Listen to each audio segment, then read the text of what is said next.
We're often told that childhood trauma leaves us broken. But what if the story is more complicated than that? What if some people who experienced difficult childhoods develop psychological strengths that become visible much later in life? Scientists have found something fascinating. People exposed to adversity can sometimes develop new ways of coping, greater awareness of danger, stronger appreciation for relationships, or a deeper sense of what really matters. But there's an important distinction. Childhood adversity does not automatically make someone stronger. It can increase the risk of anxiety, depression, relationship difficulties, and problems with emotional regulation.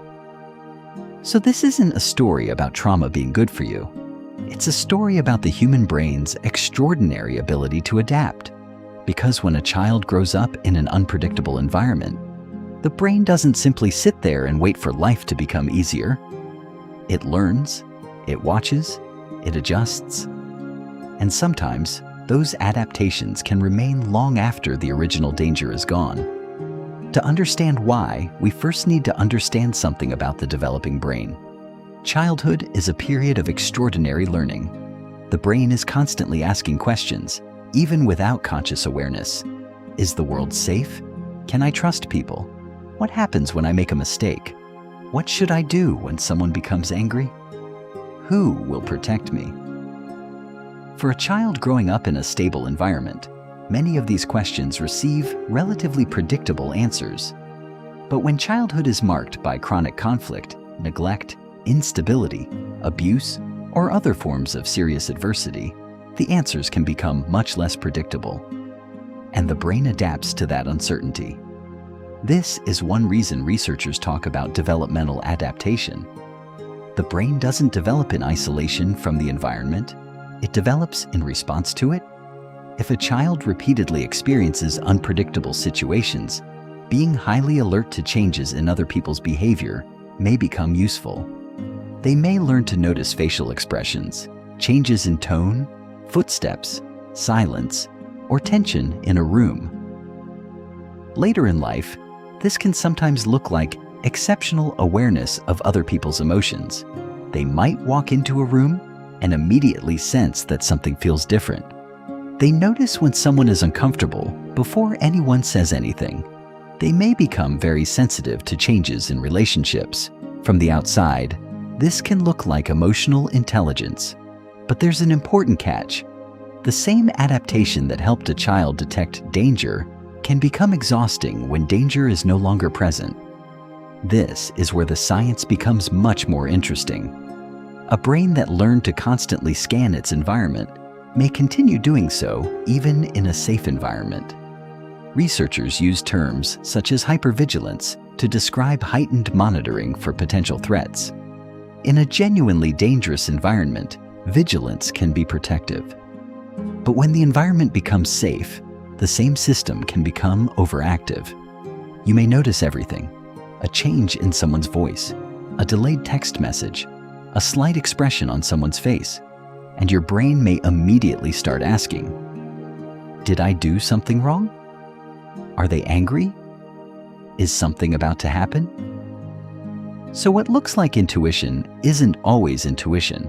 Sometimes it is a nervous system that became extremely practiced at searching for signs of danger. And this distinction matters because we shouldn't romanticize every adaptation to adversity as a superpower. Some adaptations protect us in one environment, but create problems in another. The goal isn't to keep living as if danger is everywhere. It's to understand where these patterns came from and learn when they are still useful. But adversity can sometimes be followed by another phenomenon that psychologists call post-traumatic growth. And this is where the story takes an unexpected turn. Post-traumatic growth refers to positive psychological changes that some people report after struggling with highly challenging or traumatic experiences. Researchers have identified areas such as a greater appreciation for life, stronger relationships, recognition of new possibilities, increased personal strength, and changes in spiritual or existential understanding. Notice the wording. Some people, not everyone. And growth does not mean the trauma was beneficial. A person can experience significant psychological harm and still experience growth later. Both things can be true. Someone can say, "That experience hurt me deeply, and it also changed the way I understand myself." That's not a contradiction. It's one of the complicated realities of human psychology. Think about someone who grew up experiencing instability. As an adult, they might become extremely intentional about creating stability in their own home. They may value consistency. They may communicate openly with their children. They may become deeply committed to being the kind of person they once needed. The adversity didn't magically give them these qualities. Their response to the adversity helped shape them, and that's an important difference. The strength isn't necessarily hidden inside the trauma. Sometimes, the strength develops through what a person does afterward. This is also why two people can experience similar adversity and have completely different outcomes. There is no single trauma personality. Genetics matter, temperament matters, the severity and duration of adversity matter, the presence of supportive adults matters, social relationships matter, access to safety and resources matters, and perhaps most importantly, development continues. The brain remains capable of change throughout life. This ability is related to neuroplasticity, the brain's capacity to change its structure and functioning in response to learning and experience. That means childhood experiences matter enormously, but they don't write every chapter of a person's life. This is an important message because people sometimes make the opposite mistake. They hear about childhood adversity and think, "Well, my childhood was difficult, so this explains everything about me." Understanding your past can be powerful, but it should not become another prison. Your history can influence your behavior without completely determining it. And sometimes, the very patterns that helped someone survive childhood become the patterns they need to unlearn as adults. Consider the person who learned never to ask for help. Maybe as a child, asking for help didn't work, so they became independent. They learned to handle everything themselves. They became capable, responsible, strong. People admired them for it. But years later, that same independence might prevent them from accepting support. The adaptation that once protected them may now keep people at a distance. Or consider someone who became exceptionally agreeable because conflict once felt unsafe. They learned to read the room, keep everyone happy, avoid confrontation, predict what other people wanted. As adults, they may become incredibly considerate, but they may also struggle to say no. They may suppress their own needs. They may confuse peace with safety. Again, the behavior isn't random. It makes sense when you understand where it came from. And this is one of the most powerful things psychology can give us: context. Instead of asking, "Why am I like this?" you can begin asking, "When did I learn to behave this way?" That question changes everything, because a behavior that once made perfect sense may no longer be necessary. You don't have to hate the younger version of yourself for developing these strategies. That version of you was trying to adapt with the information available at the time. But adulthood gives you new information. You can learn that not every silence means danger. Not every disagreement means abandonment. Not every mistake leads to punishment. And not every problem has to be solved immediately. This is where resilience becomes much more meaningful. Resilience isn't the absence of psychological wounds. It isn't pretending that nothing happened. And it certainly isn't being unaffected by adversity. Resilience is the capacity to adapt, recover, and continue developing despite difficult circumstances. Sometimes resilience looks dramatic. Someone rebuilding their life after a devastating experience. But sometimes it looks incredibly ordinary.